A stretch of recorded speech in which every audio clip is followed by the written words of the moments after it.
Les amis, ça fait un petit moment que je vous ai pas fait de vidéo, j'ai quelques emmerdes avec le X5. Il y a quelques temps, voilà, je roulais avec et puis quand je suis rentré, je me suis aperçu qu'il y avait un petit claquement dans le moteur. Je l'ai emmené chez le garagiste, au début il m'a dit je pense que c'est un injecteur qui est mort parce que du coup, comme il était passé en éthanol, il s'est dit voilà, l'éthanol ça flingue les injecteurs et puis ça ressemble vachement à un bruit d'injecteur. Bref, il m'a appelé le lendemain et puis il me dit non, en fait c'est pas ça. C'est la putain de mission. Je pense que c'est les poussoirs hydrauliques. Il va avoir un poussoir hydraulique qui est mort. Ça coûte pas cher en soi, le poussoir hydraulique, mais le truc c'est qu'il m'a dit qu'il fallait démonter la façade du moteur, faire tomber la chaîne de distribution. Ça va coûter un peu cher en main d'œuvre. Voilà, dites-moi vous en commentaire si vous avez déjà eu ce problème sur un de vos véhicules. Est-ce que ça vous a coûté cher en main d'œuvre ou pas? Dites-moi ça en commentaire. Voilà, quoi qu'il en soit, en attendant, j'ai un véhicule de prêt. J'ai une petite Toyota Aygo de 2010. Je vous en fais la présentation tout de suite. Mais avant, si c'est pas fait, n'hésitez pas à vous abonner et à mettre un like en bas de la vidéo. Allez, go!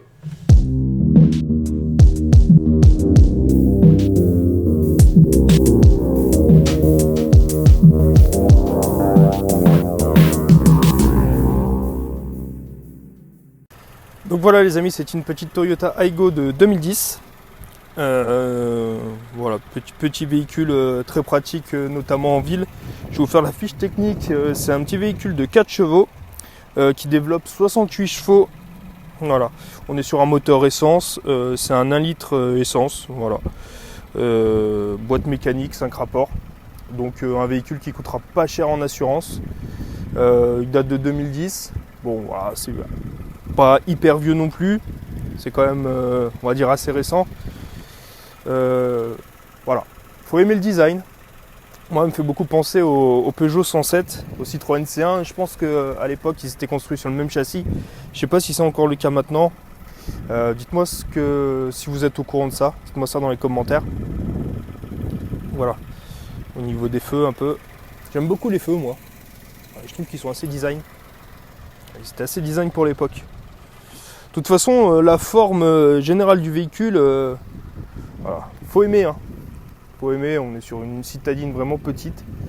Bon, sur l'avant, ça va, mais c'est notamment à l'arrière qu'on se rend compte qu'elle est vraiment pas longue. Vous voyez, là au niveau de l'arrière, bon après c'est hyper pratique en ville comme je vous le dis. Voilà, les feux arrière, ils ont été pas mal travaillés au niveau du design. Moi j'aime pas mal, j'aime bien les 3 cercles comme ça, c'est assez stylé. Voilà, avec le sigle Aygo ici. Toyota. Voilà. Au niveau du coffre, on n'a pas énormément de place. Je vous montrerai tout à l'heure parce qu'il faut la clé. Mais pas énormément de place. Hein. De toute façon, comme je vous l'ai dit, c'est une citadine. Hein. C'est très pratique quand on habite en ville. On la prend, tac, on va acheter un pack d'eau ou une plaquette de beurre, plaquette de chocolat, ça dépend. Et puis voilà, on est content. Dans les embouteillages, tout ça, pour se garer, aucun souci, c'est top. Voilà, au niveau des roues, alors des petites roues, hein. Sur les pneus on est en 155, 65, 14. Bon, ça ne coûtera pas cher en pneus non plus. Coûte pas cher en entretien, coûte pas cher en assurance, coûte pas cher en pneus. Puis vous ne serez pas embêté par tout ce qui est électronique parce que je vais vous montrer à l'intérieur, franchement elle est complètement épurée. Notamment il n'y a pas de fermeture centralisée, vous allez voir. Au moins vous ne serez pas emmerdé avec ça. Donc voilà un peu pour l'allure générale du véhicule. Là, on est sur un joli panorama. Je vous laisse profiter un peu. C'est assez sympa. Dans les champs, on voit des éoliennes au loin. Voilà. Très tranquille, très calme. Mais ce que je trouve absolument dommage, c'est que les gens ne sont pas propres. Voilà. Regardez ça. Des canettes. Voilà. Des bouteilles en plastique. Il n'y a pas de respect des emballages de McDo. C'est dommage, vraiment. Parce que le cadre est assez sympa. Vous voyez, on voit la route en contrebas là. Bon, trêve de blabla, je vous montre un peu l'intérieur du véhicule. Hop, voilà. Bon, comme je vous disais, vous n'allez pas être emmerdé avec tout ce qui est électronique. Notamment vitres à l'ancienne, à la manivelle. C'est très bien. Hop, fermeture qui n'est pas centralisée. On a encore les petits bitougnaux qu'on peut appuyer, lever pour fermer le véhicule. Le réglage des rétroviseurs encore en manuel. Voilà. Bon, très épuré, pas grand chose à dire. La direction, elle est très douce. C'est un véhicule qui est super léger, donc franchement, la direction, elle force pas du tout. Franchement, c'est agréable. On a un autoradio qui n'est pas d'origine, hein, vous en doutez. Et voilà. Réglage des ventilateurs se fait ici. La température se fait là. Et puis là, vous avez l'intensité de la ventilation. Bon, après, voilà, vous connaissez, je ne vais pas vous apprendre hein, comment fonctionne un véhicule. Là, on a un petit vide-poche, entre guillemets. Bon, il y a quelques affaires, mais c'est pratique. Voilà, vous voyez, il n'y a pas d'écran derrière. C'est très basique. Bon, moi, j'aime bien. Franchement, j'aime bien. À l'intérieur, on pourrait déceler un petit côté sportif. Notamment, moi, ce que je ferais, par exemple, si c'était la mienne, peut-être que je peindrais les contours des bouches d'aération qui sont grises. Je les peindrais. Là, vous voyez, on a des petits reliefs sympas. Je peindrais cette partie-là, cette partie-là. Peut-être que je peindrais ça en rouge ou, je sais pas, d'une couleur assez flash pour donner un petit côté sportif. Voilà. Bon, là, il y a tout mon bordel. Bon, voilà. Au niveau de l'arrière, naturellement, il n'y a pas énormément de place. On est sur vraiment une petite citadine. Donc, voilà, faut pas s'attendre à pouvoir transporter multiples passagers. Puisqu'on va vite manquer de place. Mais voilà, comme je vous l'ai dit, c'est une voiture qui est faite pour la ville. Hein. C'est pas une voiture qui est faite pour faire de l'autoroute, des trajets. Voilà, vous n'allez pas partir en vacances dans le sud avec ça.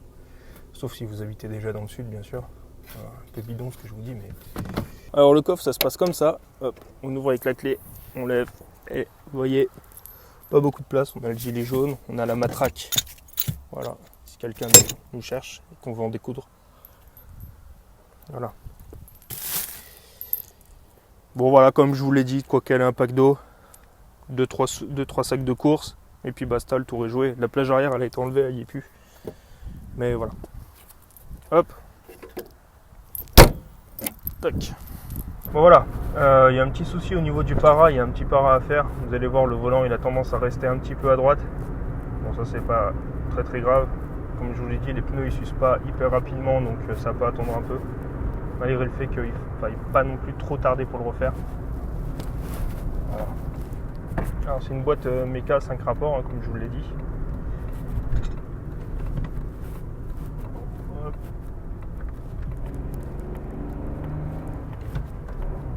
Alors au niveau de la puissance, voilà, vous savez, c'est un 69 chevaux. Bon, la voiture est assez légère, donc malgré tout, on va pas peiner à monter. Ouais, j'arrive vite à 90. On va s'arrêter là parce que c'est limité 90, mais voilà, je vous montre que c'est bien 90. Hein.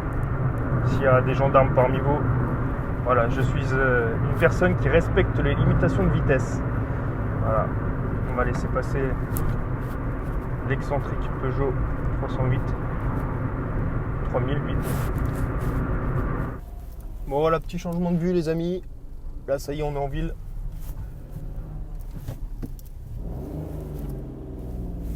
Elle gueule pas mal, hein. Elle est pas très insonorisée. Bon, le bruit il est plutôt sympathique, j'aime bien.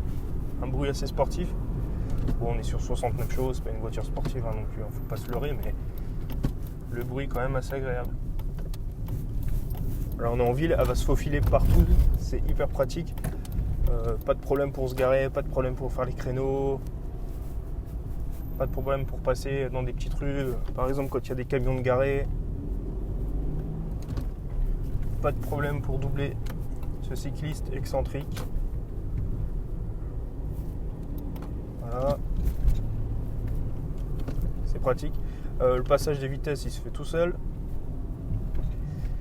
Bon voilà, au niveau des défauts, j'ai pas énormément de défauts à donner à ce véhicule. Voilà, il y a pas mal de petits rabicoins au niveau du tableau de bord à l'intérieur, donc ce qui fait que la poussière elle s'infiltre assez rapidement. C'est assez chiant, une fois qu'on l'a lavé, une semaine plus tard, il y a déjà de la poussière partout. Mais bon, un coup de chiffon, ça part. Après, voilà, bien sûr, pour qui aime la technologie embarquée, là, vous ne serez pas servi, puisque comme je vous l'ai dit, il n'y a rien, il n'y a pas de vitre électrique, il n'y a pas de fermeture centralisée, il n'y a rien de tout ça. Mais Mais au moins vous ne serez pas emmerdé. Voilà, il y a les organes de sécurité essentiels, il y a l'airbag au volant, tableau de bord, et puis les airbags latéraux. C'est tout ce qu'il y a, ça bip quand on n'a pas mis la ceinture de sécurité. Ça on se serait bien passé, mais bon voilà, je crois que c'est obligatoire maintenant sur les véhicules. Sinon, à part ça, il n'y a pas grand chose. Les suspensions sont assez raides. Mais voilà, ça accentue le petit côté sportif. Comme je vous l'ai dit, la sonorité est pas mal. Voilà, lui, je sais pas ce qu'il fait. La sonorité est pas mal. Au niveau du tableau de bord, on pourrait lui rajouter une petite touche de sportivité. Par exemple, en peignant, comme je vous ai montré tout à l'heure, les grilles d'aération. À l'extérieur, on pourrait imaginer lui mettre des jantes alu. Parce que là, c'est en jaune vert, vous l'avez vu. On pourrait imaginer lui mettre des petites jantes alu noires, de fumer les vitres, par exemple. Et puis voilà, on lui changerait tout de suite de look.